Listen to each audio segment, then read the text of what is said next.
तीन तरह का जल शिव को समर्पित होता है और वो तीनों तरह के जल का अलग अलग भाव है महाराज।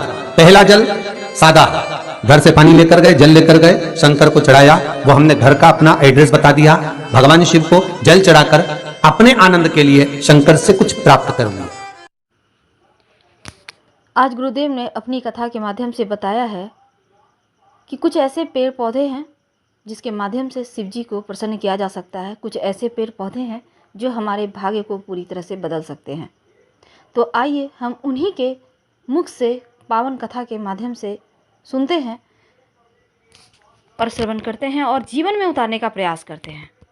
दूसरा जल, जल के कलश में थोड़ा सा इत्र डालकर शंकर को जब समर्पित करते हैं तो महाराज घर में अगर कोई व्यक्ति बहुत रोगीला है, बहुत रोगीला, एक शिव महापुराण में, स्कंद पुराण में, नर्मदा पुराण में, भविष्य पुराण में, अग्नि पुराण में, नारद पुराण में, बरहा पुराण में, वामन पुराण में जितनी चीजें लिखी गई है एक एक प्रैक्टिकल कर देखो तो शिव महापुराण, स्कंद पुराण का यह भाव याद करिए कि एक लोटे पानी में इत्र मिलाकर, जल में इत्र मिलाकर, बहुत रोगीला व्यक्ति, बहुत बीमार व्यक्ति है, एक लोटा पानी उसका हाथ का स्पर्श कराकर शंकर को चढ़ाना प्रारंभ कर दीजिए। महाराज केवल 5 या 7 दिन चढ़ाओ और वो 7 दिन के बाद में उस बीमार व्यक्ति का क्रम देखिए कि उसमें कितना आराम लगा है। औषधि दवाई काम करना प्रारंभ करी कि ना करी।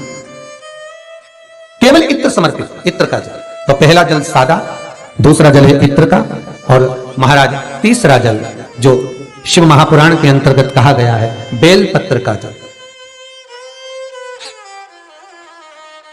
तीसरा जो जल है वो बेलपत्र का जल। बेलपत्र का जल कैसा? तो महाराज शिव महापुराण की कथा कहती है कि जल के पात्र में एक बेलपत्र अंदर डालकर उस जल के पात्र को ले जाकर शिव को समर्पित करना, अर्थात अपनी मन की कामना भगवान शंकर से कह देना। केवल बेलपत्र के माध्यम, बोलना नहीं है हमको कुछ, हमें कुछ कहना नहीं है। 3 तरह का जल का जो व्याख्यान वर्णन किया गया, एक सादा जल जो भगवान को कहा, आपने अपना एड्रेस बता दिया, आपने अपने मन का भाव बता दिया। इत्र का जो जल चढ़ाया गया वो केवल रोग मुक्ति के लिए चढ़ाया गया। और तीसरा बेलपत्र, अगर उस जल में एक बेलपत्र भी पड़ी हुई है और वो बेलपत्र पड़ा हुआ जल आप जिस भाव से चढ़ा रहे हो, जिस कामना से चढ़ा रहे हो, शंकर वो कामना आपकी पूर्ण कर दे। और लिंग पुराण को अगर आप पढ़ेंगे तो उसमें पाएंगे कि लिंग पुराण के अंदर लिखा है कि आप शंकर को अगर जल भी नहीं चढ़ाएं, आप शंकर को वस्त्र भी नहीं चढ़ाएं, आप शंकर को फूल भी ना चढ़ाएं, आप बेलपत्र भी ना चढ़ाएं, अगर शंकर को आपने कुछ भी ना चढ़ाया तो केवल शंकर के मंदिर में 2 क्षण जाकर उस शिवलिंग के सम्मुख में बैठ जाओ, कुछ मत बोलो, केवल मौन होकर उसको निहार लो, केवल मौन होकर निहार लो। बहुत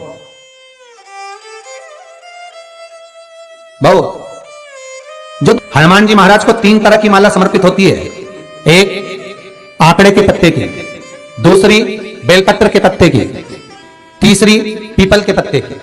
ये 3 तरह की माला जब शंकर हनुमान जी महाराज को समर्पित होती है, जिस समय पर अगर व्यक्ति के जीवन में बहुत भारी रोग हो गया है, बहुत ज्यादा कष्ट हो गया है, कैंसर जैसी बीमारी भी अगर उसको घेर ली है और किडनी लीवर सब बेकार हो गया, तो निवेदन है पीपल के पत्ते की माला बनवाओ, 108 पत्ते की, और हनुमान चालीसा का हर पत्ते पर स्मरण करिए। महाराज आप हनुमान चालीसा पढ़ते जाओ, माला में गांठ लगाते जाइए, और वो माला जो व्यक्ति कैंसर से पीड़ित है हाथ का स्पर्श कराइए और शंकर को चढ़ाइए। केवल अष्टमी तिथि के दिन ये माला समर्पित होना चाहिए, शुक्ल पक्ष की अष्टमी के दिन। आप 2 या 3 अष्टमी को कर देखिए, अपने आप दवाई लगना प्रारंभ होगी, कैंसर जैसा रोग भी धीरे धीरे समाप्ति पर आएगा। महाराज पर करना शुक्ल पक्ष की अष्टमी को। महाराज कोई बच्चा एग्जाम में बैठ रहा है, सीए की पढ़ाई कर रहा है, कोई बहुत बड़े एग्जाम में बैठा, पास हो ही नहीं रहा, बहुत हार गया, बेलपत्र की माला चढ़ाई। पर बेलपत्र की जो माला है वो केवल प्रदोष पर चढ़ती है, श्री हनुमान जी महाराज। आप बेलपत्र की माला चढ़ाओ, 108 बेलपत्र आप श्री शिवाय नमस्तुभ्यम मंत्र का जाप कर गांठ लगाकर भगवान श्री हनुमान जी महाराज के सामने पहुंचकर माला को सीधी रखकर, जो व्यक्ति एग्जाम में बैठ रहा है, नौकरी के लिए, अन्य पढ़ाई के लिए, अगर कंपटीशन एग्जाम में भी बैठ रहा है, तो माला को हनुमान जी महाराज, और हनुमान जी कौन से होना चाहिए? पूर्व मुखी। हनुमान दक्षिण मुखी नहीं चाहिए, पूर्व में जिन हनुमान जी का मुख हो वो माला ऐसी समर्पित कर हनुमान चालीसा का पाठ कर 3 बार स्मरण कर माला श्री हनुमान जी को पहना दीजिए। ऐसा कोई एग्जाम नहीं जिसमें से आप निकल ना पाए महाराज, पर करना आपको पड़ेगा। प्रदोष का दिन होना चाहिए, प्रदोष के भगवान, और प्रयास जहां तक हो सके प्रदोष काल में अगर चढ़ाएंगे तो ज्यादा फलदायी रहेगा, प्रदोष काल में। तीसरी है आंकड़े की माला। महाराज आंकड़े के पत्ते की जो माला होती है, ये माला कार्य की सिद्धि के लिए होती है। इसमें एक एक आंकड़े के पत्ते पर सीताराम लिखा जाता है, मात्र एक पत्ता ऐसा होता है जिस पत्ते पर सीताराम नहीं लिखा जाता। 108 पत्ते में से एक पत्ता, बस उस पत्ते को हथेली में रखकर उल्टा हाथ आपको रखना है और अपनी कामना कर कर उस पत्ते को बांध देना है। ये जरूरी नहीं है कि 25 के बाद बांधो, 50 के बाद बांधो या 100 के बाद बांधो, आपकी मर्जी पड़े। उस खाली पत्ते को कहीं पर भी बांध दीजिए और उस माला को अपनी कामना कर कर श्री हनुमान जी महाराज को समर्पित कर दीजिए महाराज। इसके लिए कोई तिथि, कोई दिन, कोई वार निश्चित नहीं है। बस ये माला जब हनुमान जी को चढ़ जाए तब एक घी का और एक तेल का दिया हनुमान जी के सम्मुख में लंबी बाती का लगा देना है महाराज। एक घी का एक तेल, और अपनी कामना कर कर आप आ जाइए। आपकी वो कामना 2.5 महीना या 3 महीना, इससे ज्यादा नहीं जाएगा, वो कामना बाबा पूरी करेगा, क्योंकि शिव और हनुमान ये सब एक ही स्वरूप है। अब आप कहेंगे महाराज जी ये कौन से पुराण से लिया है, तो आप इसको लिंग पुराण के अंदर देख सकते हैं। आप गीता प्रेस गोरखपुर की लिंग पुराण लीजिए, उसके अंतर्गत आप इसका व्याख्यान वर्णन पढ़ सकते हैं महाराज। एक एक क्रम हमारे शास्त्रों का हम उसको बस ज्ञात करें, हम इधर उधर डोले नहीं। हमारी पुराणों में इतने लेख लिखे गए हैं, उसको ही अगर हमने निकाल लिया तो हम जीवन में सुख पा सकते हैं, हम दुखी नहीं हो सकते। मंत्र कौन सा है जो दिया जा रहा है, वो मंत्र कौन सा है जो प्रदान किया जा रहा है?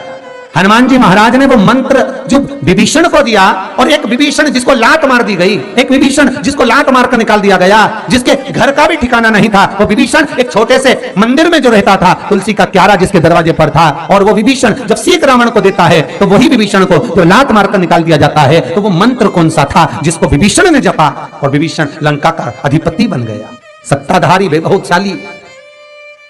वो मंत्र कौन सा? केवल एक मंत्र जो श्री हनुमान जी महाराज ने विभीषण को दिया महाराज, वो मंत्र कोई दूसरा नहीं था, केवल भगवान का नाम विभीषण को प्रदान किया था। क्यों?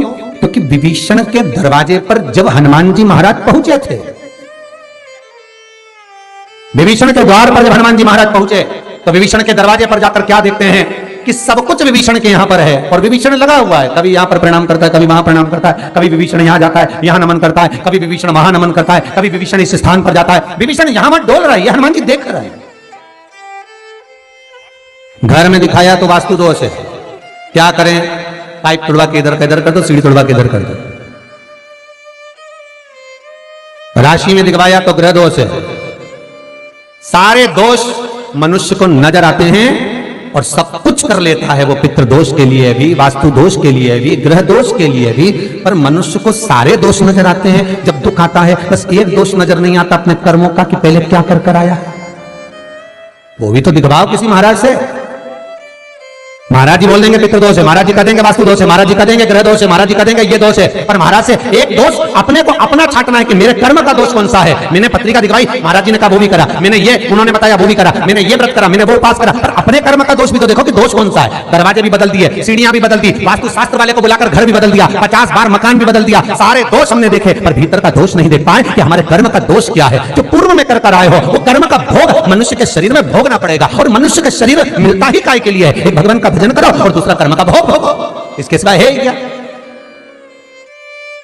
का शरीर केवल 2 कारणों से मिला है, एक कर्म का भोग भोगने के लिए और एक भगवान का भजन करने के लिए। तो कर्म का भोग भी भोगना और भगवान का भजन भी करना है, तो क्यों करना है? तो शिव महापुराण की कथा कहती है कि जितना तुम भजन करते रहोगे तो ये दुख जो आता है ये धीरे धीरे कटता रहेगा, बस भजन से दूर मत होना। श्री शिवाय नमस्तुभ्यं। वीडियो पसंद आए तो प्लीज़ लाइक कीजिए, चैनल को सब्सक्राइब कीजिए, अपनों से शेयर कीजिए और कमेंट में हर हर महादेव जरूर लिखें। धन्यवाद।